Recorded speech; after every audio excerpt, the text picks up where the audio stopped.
Hello my dear students, एक बार फिर से आपका स्वागत करूंगा। और जैसा कि वाइवा क्वेश्चंस की सीरीज़ में ऑलरेडी आपके साथ डिस्कस कर ही रहा हूं, तो everyday I am getting the messages. और ये मेरे लिए बहुत अच्छी बात है कि आप लोग मुझ पर ट्रस्ट कर रहे हैं और मुझे मैसेज कर रहे हैं। जैसा कि मेरे पास एक मैसेज था एक बच्चे का, मेक इन इंडिया टॉपिक आपका है इकोनॉमिक्स में अगर वाइवा, तो उसके लिए क्या क्वेश्चंस हो सकते हैं। क्वेश्चंस मैंने कुछ यहाँ मेंशन किए, कुछ वैसे आपके साथ डिस्कस करूँगा।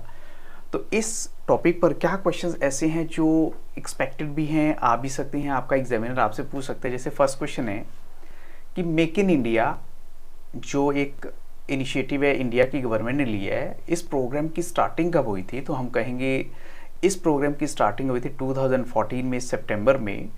और स्टार्ट करने वाले अगर देखें तो प्रधानमंत्री श्री नरेंद्र मोदी जी हैं, उन्हीं के अंडर उनकी ऑब्जर्वेशन में इस प्रोग्राम की स्टार्ट हुई थी। क्योंकि इससे पहले जो है 2013 में इंडिया का रैंक बहुत डाउन हो चुका था, आपको थोड़ी सी इसकी बैकग्राउंड पता लगी चुकी होगी। तो उस टाइम ऐसा लग रहा था कि जैसे लोगों के लिए पैसा इन्वेस्ट करना बहुत मुश्किल है, तो मेक इन इंडिया प्रोग्राम को स्टार्ट किया गया था उस टाइम जब इंडिया की इकोनॉमी बहुत डाउन थी। चलिए, फर्स्ट क्वेश्चन का आंसर मिल गया आपको। सेकंड की तरफ चलते हैं। What was the purpose of make in India programme. अब इसका पर्पस बताना है, तो इट वाज डिवाइज्ड, यानी क्या उद्देश्य था। It was devised to transform India into a global design and manufacturing hub and was a timely response to a critical situation. और ये उस टाइम, जैसा मैंने आपको बताया, क्रिटिकल सिचुएशन थी उस टाइम। इससे बेटर कोई सोल्यूशन हो ही नहीं सकता था कि जो इंडिया की सरकार ने ये एक इनिशिएटिव लिया ताकि हम अपने आप को कुछ इकोनॉमिकली बेटर प्रूव कर सकें। तो इससे बेटर ऑप्शन हमारे पास कोई था ही नहीं कि हम ऐसा कोई प्रोग्राम अनाउंस करें, इसलिए मेक इन इंडिया प्रोग्राम को इंट्रोड्यूस किया गया। अब क्या प्रिंसिपल अडॉप्ट किया था मोदी गवर्नमेंट ने उस टाइम जब ये प्रोग्राम स्टार्ट हुआ, यानी प्रधानमंत्री श्री नरेंद्र मोदी जी की गवर्नमेंट ने क्या इसके जो प्रोग्राम के अंडर एक प्रिंसिपल फॉलो किया था, और वो प्रिंसिपल बहुत इंपॉर्टेंट है।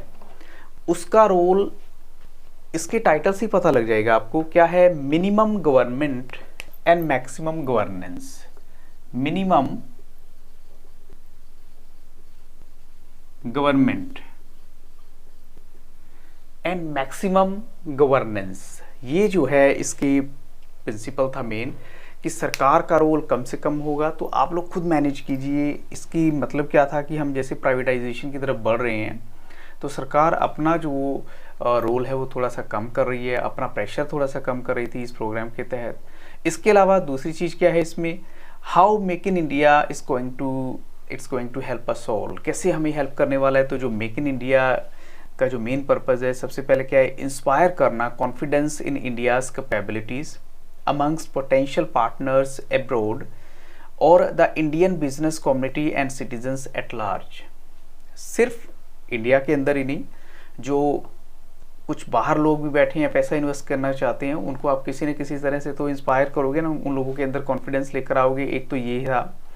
दूसरा क्या है, provide a framework for a vast amount of technical information on 25 industry sectors. अब 25 इंडस्ट्री सेक्टर्स की बात की है, तो इन्होंने जो है 25 इंडस्ट्री सेक्टर्स को कवर करना था, वो मैं आपको बता दूंगा अभी कौन कौन से हैं। इसके अलावा reach out to a vast local and global audience via social media and constantly keep them updated about opportunities, reforms, etc. यानी उनको जो है आप इन्फॉर्म करते चले जाएं, जो भी लेटेस्ट अपॉर्चुनिटीज़ हैं, जो भी अपडेट्स हैं, वो भी उनको पता चलती चली जाए। इसका मतलब क्या है कि ये एक एडवांस स्टेप था इस मूवमेंट की तरफ, इस पल की तरफ। नेक्स्ट क्वेश्चन देखते हैं हम यहाँ पर क्या हो सकते हैं। ये है the make in India initiative, ये वैसे मैं आपको वैसे बता देता हूँ, has been built on layers of collaborative effort. कहते हैं कि देखो इसमें सिर्फ अकेले एक आदमी का रोल नहीं है, कोलैबोरेटिव एफर्ट होनी चाहिए।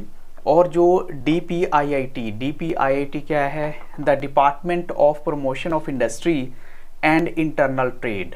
फिर से बोल देता हूँ, the department for promotion of industry and internal trade, DPIIT, उन्होंने स्टार्ट किया ये प्रोसेस जो है। And the exercises resulted in A road map for the single largest manufacturing initiative. Single largest manufacturing initiative उसका रिजल्ट था। फिर अब आपसे बिल्कुल एक पूछा जा सकता है कि 4 पिलर्स बताइए मेक इन इंडिया प्रोग्राम के। 4 पिलर्स, ये डायरेक्ट क्वेश्चन पूछा जा सकता है। तो इसमें आ जाएगा एक तो new mindset, new sectors, new infrastructure, new processes, new mindset, new sectors, new infrastructure, new processes. ये इसके 4 पिलर्स हैं जो इसके अंडर आपको माइंड में रखने हैं। नेक्स्ट क्वेश्चन है, how many total focus sectors are there under make in India programme. मैंने आपको भी शॉर्ट में बताया कि कितने फोकस्ड सेक्टर हैं जिस पर इन्होंने फोकस करना है। कितने सेक्टर हैं? 25 सेक्टर्स हैं। अब इसमें आ जाते हैं, जैसे कुछ मेजर एरियाज भी हैं, जैसे हम कह सकते हैं कि ऑटोमोबाइल्स हो गया, माइनिंग हो गया, ऑटोमोबाइल कंपोनेंट्स हो गए, ऑयल एंड गैस, एविएशन है, फार्मेटिकल्स है, बायोटेक्नोलॉजी है, पोर्ट्स एंड शिपिंग है, केमिकल, रेलवे एंड कंस्ट्रक्शन है, renewable energy, defence manufacturing and so. ये जो एरिया है ये इन्होंने कवर करने हैं, जिन पर इनका मेन फोकस रहेगा कि अगर हम इनको कवर कर लेते हैं तो समझिए हमारा जो मेक इन इंडिया प्रोग्राम वो सक्सेसफुल होगा। लेकिन फिर भी इसको लेकर थोड़े से डाउट्स भी हैं, क्योंकि जैसा एक्सपेक्टेड था वैसा रिजल्ट नहीं मिला, ये बात भी है। नेक्स्ट है, what are the major initiatives taken by the government of India under make in India. उन्होंने क्या जैसे इनिशिएटिव लिया, तो आप सबसे बड़ा दे सकते हैं FDI का रोल, यानी फॉरेन डायरेक्ट इन्वेस्टमेंट। ये एक मेजर ड्राइवर है इकोनॉमिक ग्रोथ के लिए और source of non debt finance है for the economic development of the country. क्योंकि पैसा बाहर के लोगों के पास बहुत है, आप उनको मोटिवेट कीजिए, उनको कॉन्फिडेंस भी लीजिए, उन्हें बोलिए कि यहाँ इन्वेस्ट करें, इसको बहुत बड़ा है। ये सबसे बड़ा काम था जो उन्होंने किया है, यानी हम कह सकते हैं कि फॉरेन डायरेक्ट इन्वेस्टमेंट को लेकर हम एक प्लस पॉइंट अपना दे सकते हैं।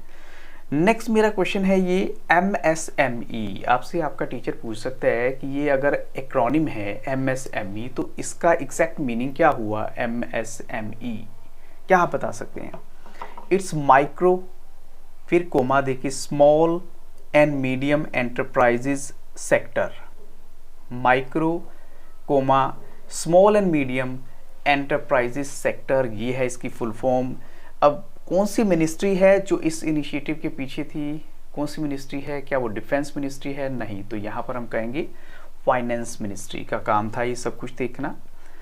नेक्स्ट है मेरा क्वेश्चन इसमें, why is make in India A failure.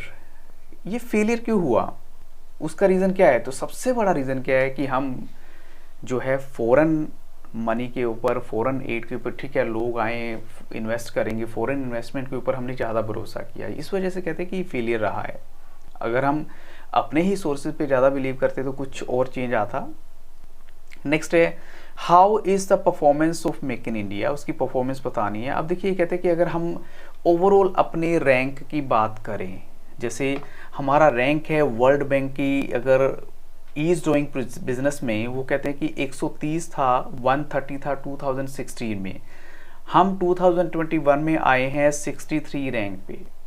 चलो वहाँ तो हमें नज़र आ रहा है, जैसे हम अगर अब GDP की बात करते हैं तो GDP अगर ओवरऑल देखिए हमारी कुछ बेटर हो सकती है, लेकिन अगर वैसे ही पर कैपिटा इनकम की बात करें तो हम थोड़ा सा इनफैक्ट बहुत पीछे हो जाते हैं। तो ये दोनों में डिफरेंस रहता है। ऐसे ही आपका एक टीचर पूछ सकता है, जैसे यहाँ मैंने लिखा है NSDC। NSDC की फुल फॉर्म क्या हो सकती है? तो आप बोलेंगे the national skill development corporation.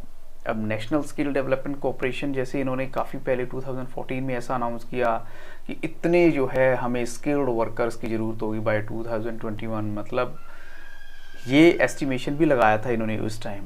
लेकिन कहते हैं कि हम जितना एक्सपेक्ट करता है, जैसे कोविड का किसी को नहीं पता था, लेकिन उसने आकर सारी जो है प्रॉब्लम्स क्रिएट कर दी। एनीवे, ये तो थे आपके कुछ वाइवा बेस्ड क्वेश्चन जो मुझे लगता है आपसे पूछे जा सकते हैं। और जैसा कि आप मुझे कहते हैं, मैं कोशिश करता हूँ, जैसे अभी रिसेंट में एक मैसेज आया है तो कल ही वाइवा है, आप थोड़ा सा टाइम से पहले मुझे बता दीजिए, ताकि 2 दिन में एक होता है कि ठीक है थोड़ा टाइम होता है तो अच्छे क्वेश्चन और बनाए जा सकते हैं।